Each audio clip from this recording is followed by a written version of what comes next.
My thoughts on this Louis Giglio comment that he made. There's so much I can say about this comment, but I'm just gonna try to keep it short as possible. For those of you who don't know what happened, just take a look real quick. But we missed the blessing of slavery, that it actually built up the framework for the world that white people live in. A lot of people call this white privilege, and when you say those two words, it just is like a fuse goes off. Let's get down to the heart. Sure. Let's get down to what then do you want to call it, and is to call it white blessing. That I'm living in the blessing of the curse that happened generationally. No, black folks, this sting a little bit. This sting. But this is their reality.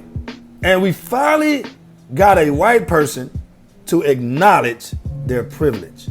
We just need more y'all to acknowledge it. From the cottons we picked, to the buildings we built, to the wars we fought in, to the jails you put us in to fill your beds to meet your quota for the month. Yes, white people, your privilege is because of black people. Well, come on, Alton. I didn't personally do that to you.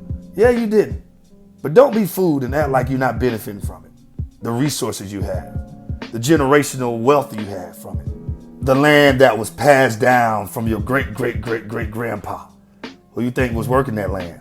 I mean, you were just born into wealth. I understand you wasn't there. You wasn't born when these things were happening. You had nothing to do with it. But one of our issues is that white America is not acknowledging that they are benefiting from the struggles of black people in America.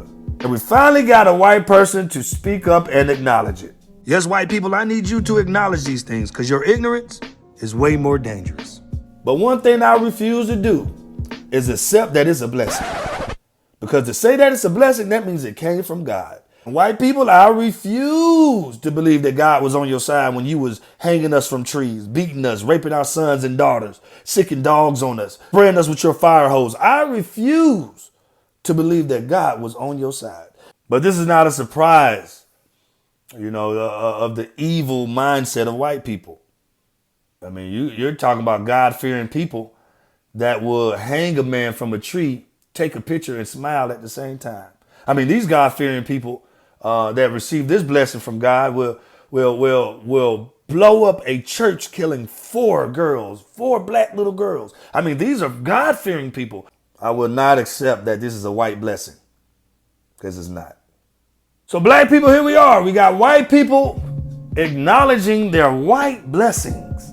And their white blessing comes off the blood, sweat, and tears and work of black people. So white people, you want to know how you can help? Since you're recognizing that we are the reason for your privilege, this is how you can help.